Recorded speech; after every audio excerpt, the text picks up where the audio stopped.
When I was a young man, I came across a statistic that you've seen. It said that the average person only uses about 10% of their potential, and the other 90% is left unused throughout their lifetime. Well, recent research shows that that statistic is not true. The average person only uses about 2% of their potential, and the other 98% is stored like treasure buried in the ground, and it's never used. And what do people use their 2% for? Well, they use it mostly for conversation at work and with their friends. They use it for messaging and tweeting. They use it for watching television. Average person watches a screen, 3 to 5 hours per day. Is they're watching a screen of some kind, whether it's a computer or an iPhone or an iPad or a television. And most of what they're watching is in category 2. It's completely irrelevant and unimportant. It makes no difference in their lives at all. But whatever you do over and over again becomes a habit. So today we have an entire generation of people who have the habit of watching screens all the time. And as a result, their lives go very, very slowly. So therefore, you have to ask yourself, is this a good use of my time? Does this work have tremendous consequences for me? So when I came to studying thinking, I said, what is the activity that has the greatest potential consequences for you in your life?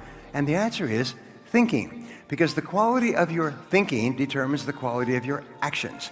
The quality of your actions determines the quality of your results. And in life, everything is results. Now, whatever age you're at, if you look at other people who are successful, there's one quality that successful people have, and that's that they get a lot of results. They are known by everybody as the people who get the most results. They're extremely result-oriented. They think about results all the time. What is the characteristic of unhappy and unsuccessful people? Is they waste most of their time. What do people at work waste most of their time in? They waste it talking to their friends. When they go to work in the morning, they don't go to work, they go and find somebody to talk to. And it's sort of like ducks in the farmyard. Quack, quack, quack, quack, quack, quack, quack, quack, quack, quack. If you go into any business office, everybody's going quack, quack, quack, quack, quack, quack, quack, quack, quack. And then it's lunchtime, so they all go out, quack, quack, quack, quack, quack, quack, quack, quack. And they all come back, quack, quack, quack, quack, quack, quack, quack. And nobody does any work. Everybody is quack, quack, quacking, and then they come in, they check their email, and they check their Facebook, and then they go into quack, quack, and have some coffee, and then they go home. I have noticed that the work day in Russia is from about 8 o'clock in the morning until about 5 o'clock at night. However, when I drive in the traffic, by 3:30 in the afternoon, the roads are full of cars. Why is that? Because everybody who gets off work at 5 o'clock is actually going home early so they can watch television. And they're going home early so that they can get ahead of the traffic. Quack, quack, quack, quack, quack, quack, quack. So most time at work is wasted. So I'll give you another technique to transform your life. It's when you go to work all the time. When you go to work, when you start first thing in the morning, just work all day. And don't do anything but your work. If somebody wants to talk to you, quack, quack, quack, quack, you say, yes, but not now. Let's talk after work. Or let's talk on the weekend. But right now, I have to do my work. And eventually people will stop talking to you. And they'll go and talk to other people and quack, quack, quack, quack, quack. And you will accomplish 2 or 3 times as much each day if you just go to work and start work and work all day long.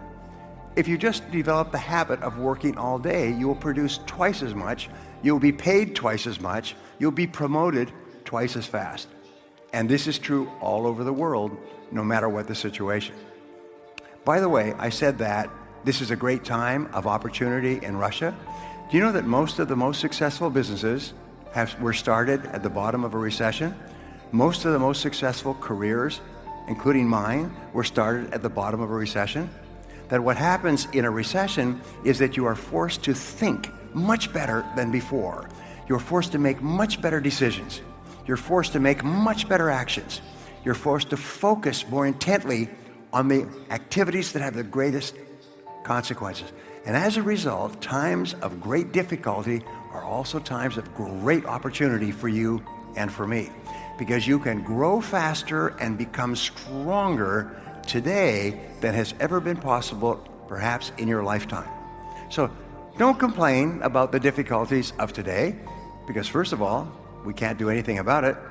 And second of all, look into them for the advantages or benefits that they might have for you for the future.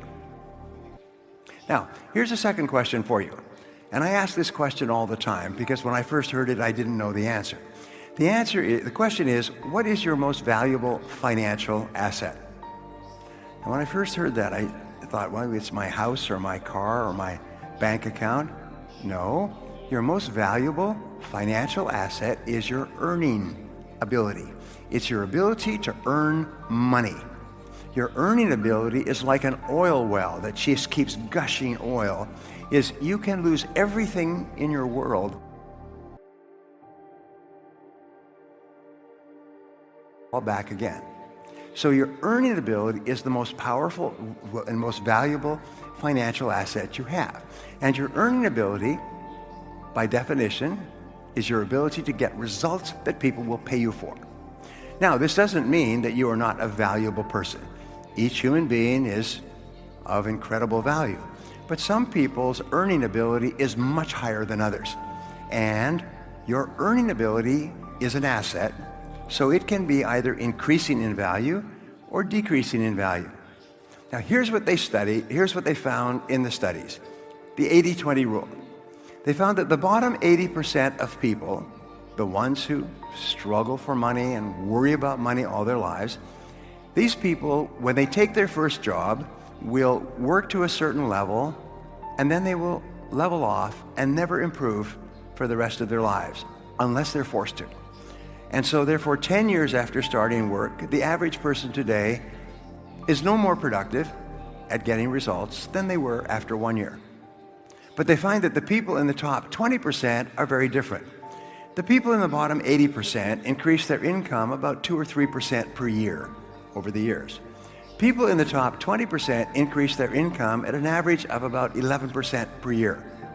If your income goes up 11% per year, you will double your income every 6 or 7 years. And then you will double it again, and then you'll double it again, and soon you live in a beautiful house, and you drive a nice car, and you'll send your children to private schools, and you'll have a nice bank account, and you'll be happy. But if you don't keep increasing your income, nothing good will happen. Now, what is the difference? The answer is the people in the bottom 80% don't learn anymore after they leave school. But the people in the top 20% are always learning new things. And as a result, they are increasing their